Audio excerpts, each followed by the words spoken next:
नमस्कार investors and traders, welcome to my channel SB stocks. मैं हूं आपका award winning sub broker Sumit Bhardwaj from Motilal Oswal. तो आज बात करेंगे एक और कंपनी की, शानदार कंपनी की, और कंपनी है फार्मा सेक्टर से। तो दोस्तों, इंडिया में, भारत में हज़ारों फार्मा कंपनीज़ हैं, जिसमें से इंडिया फार्मा सेक्टर की अगर हम बात करें तो कुछ 247 कंपनीज लिस्टेड हैं राइट नाउ। हज़ारों मैंने बोला जो अनलिस्टेड भी हैं। तो लिस्टेड कंपनीज में अगर हम बात करें तो हम ज़्यादा जिन कंपनीज का नाम लेते हैं या डिस्कशन करते हैं या चर्चा में देखते हैं वो है सन फार्मा, डिवीज़ लैब्स, सिप्ला। इन सब के नाम हम सब जानते हैं। लेकिन आज जिस कंपनी की हम बात कर रहे हैं वो कंपनी ना केमिस्ट्री को फॉलो नहीं करती फार्मा में, वो फॉलो करती है बायोलॉजी को।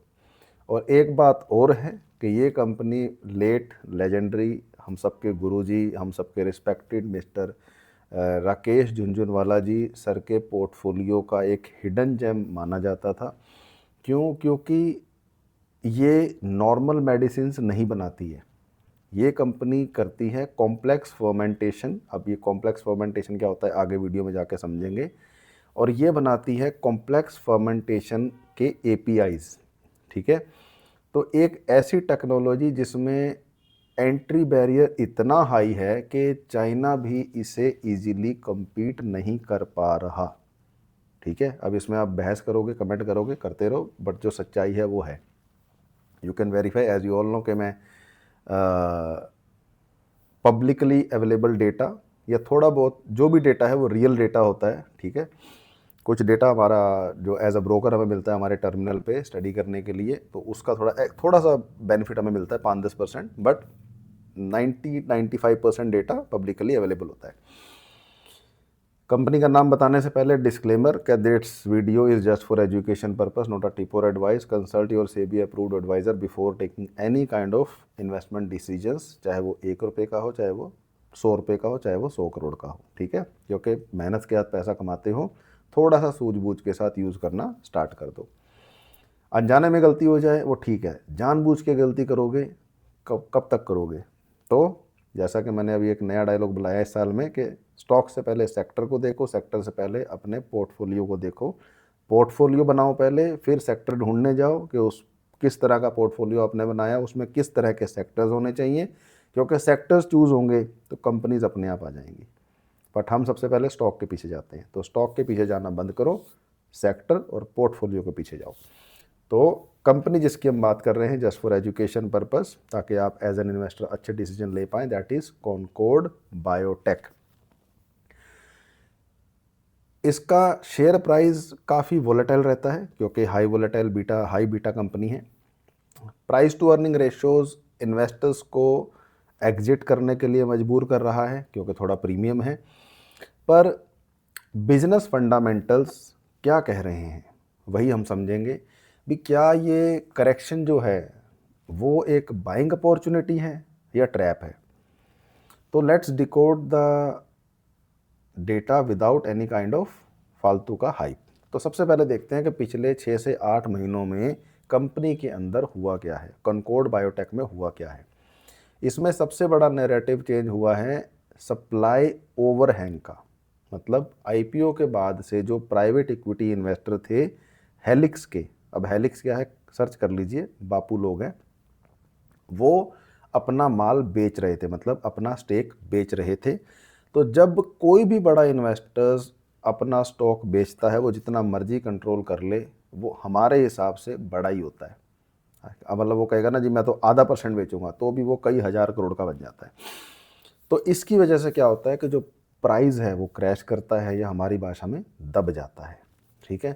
तो और उस समय पे रिजल्ट जो मर्जी हो, कंपनी का धंधा जो मर्जी हो, वो एक टाइम बीइंग के लिए इफेक्ट आता ही आता है। जैसे मान लो तूफान आएगा तो कमज़ोर पेड़ पहले झड़ेंगे, दूसरे झड़ेंगे ना झड़ेंगे, हिलेंगे तो ज़रूर।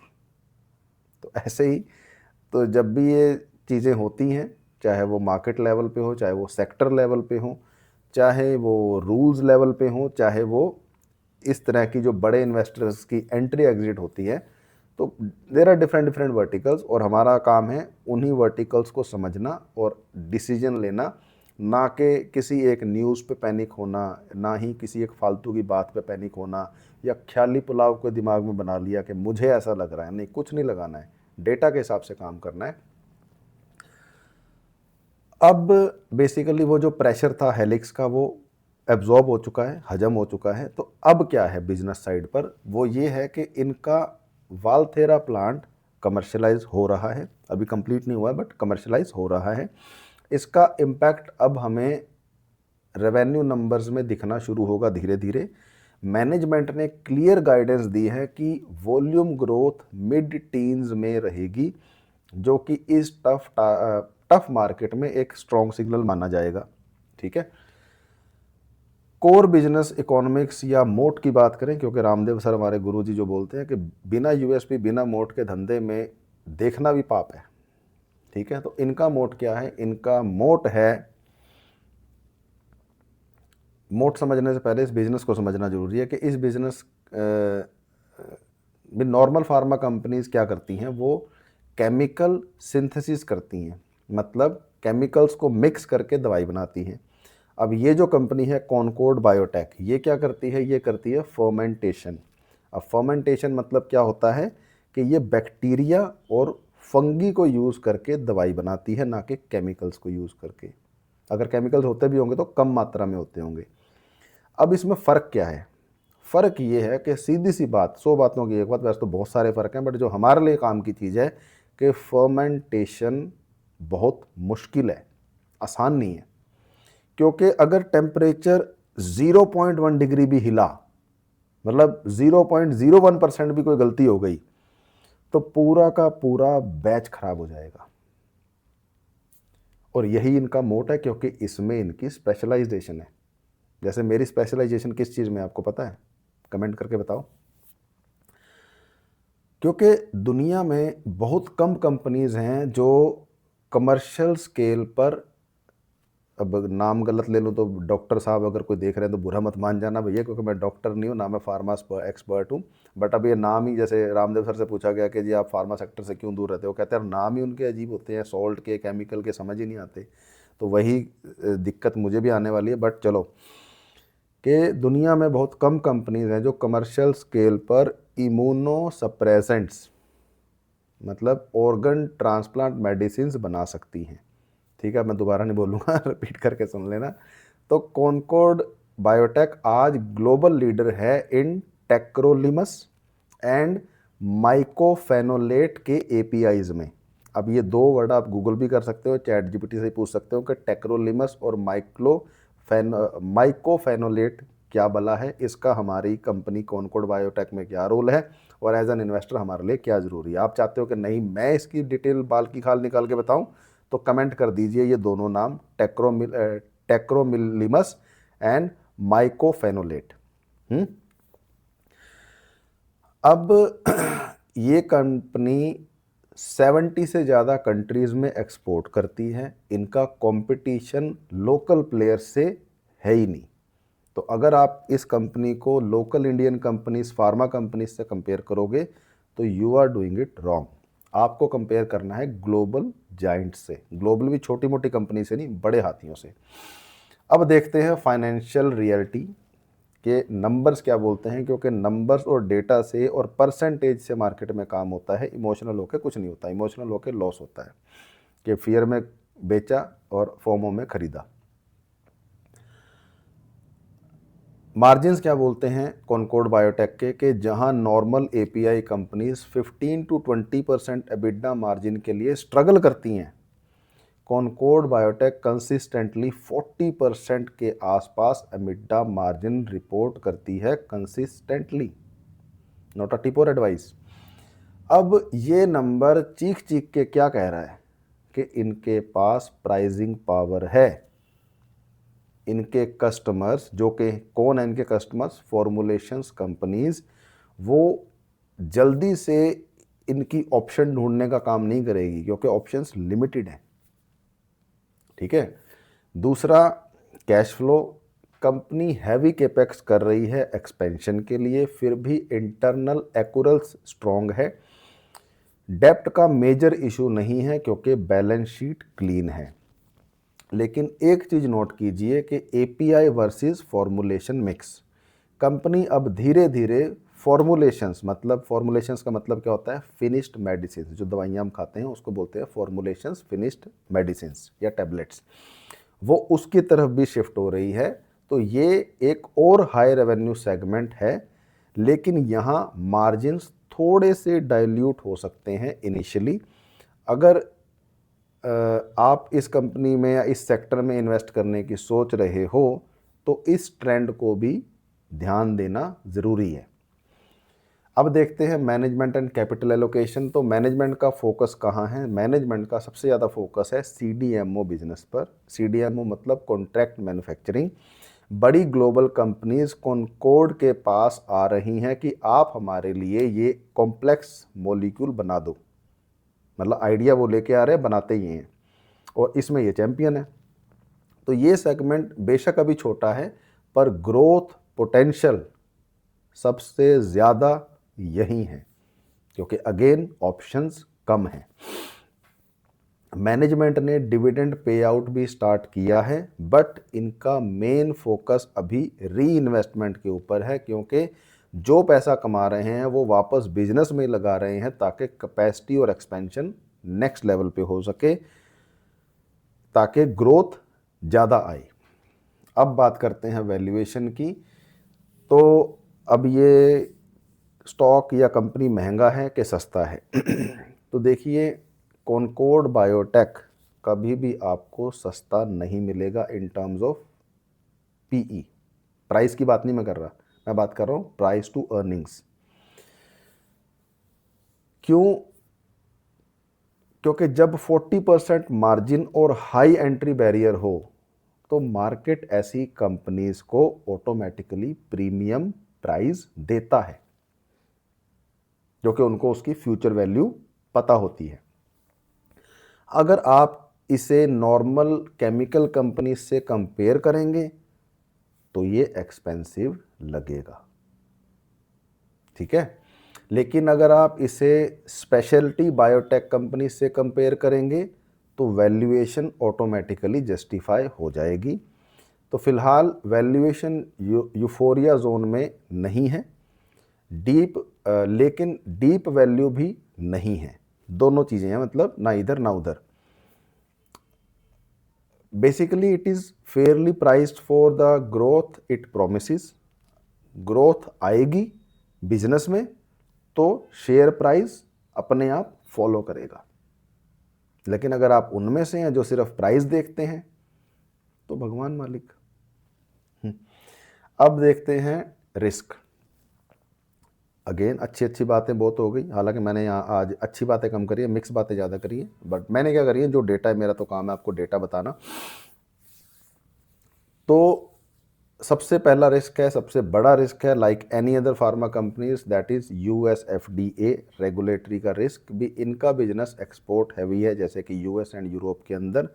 तो अगर कल इनके प्लांट पर यूएस एफडीए की इंपोर्ट अलर्ट आती है तो ये स्टॉक 20 से 30% गिर सकता है एक ही दिन में। ये पूरे फार्मा सेक्टर का सबसे बड़ा पंगा है, जो कि हमने अभी 2 महीना पहले भी देखा था कि हमारे फेवरेट प्रेसिडेंट जी की एक बयानबाजी के ऊपर फार्मा स्टॉक्स कैसे गिरे थे, और एक नहीं कई सारे।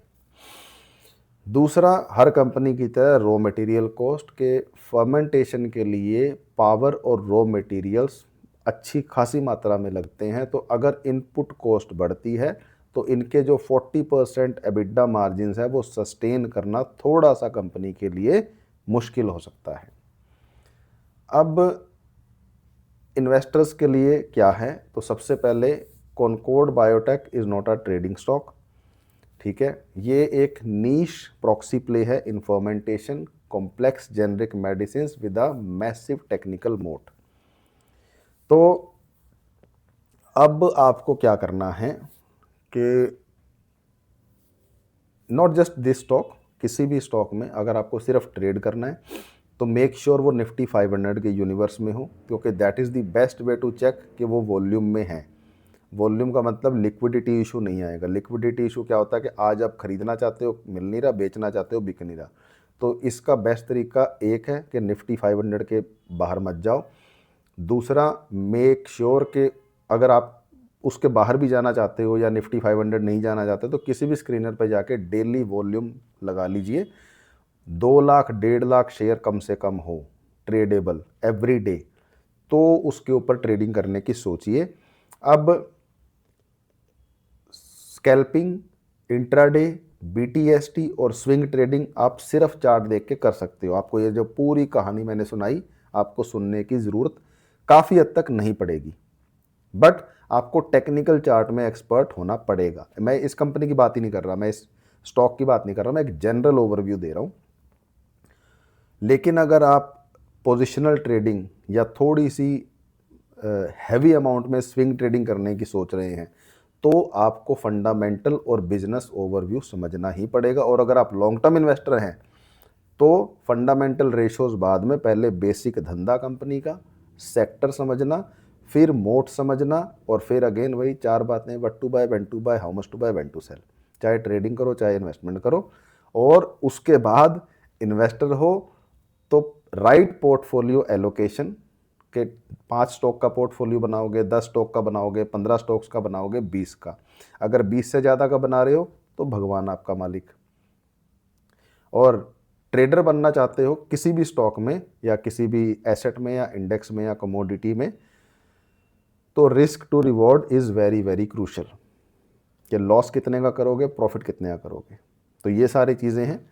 और अगर फिर भी कोई डाउट है तो कमेंट करके बताइए। और अगर आप कहते हो जी हमारे पास तो टाइम नहीं है, हम तो एडवाइस लेंगे, तो देखिए मैं नहीं कह रहा कि हमारे साथ काम करो, जिसके साथ भी काम करो जस्ट मेक श्योर वो आपके फ़ायदे की बात करे, ना कि सिर्फ अपने।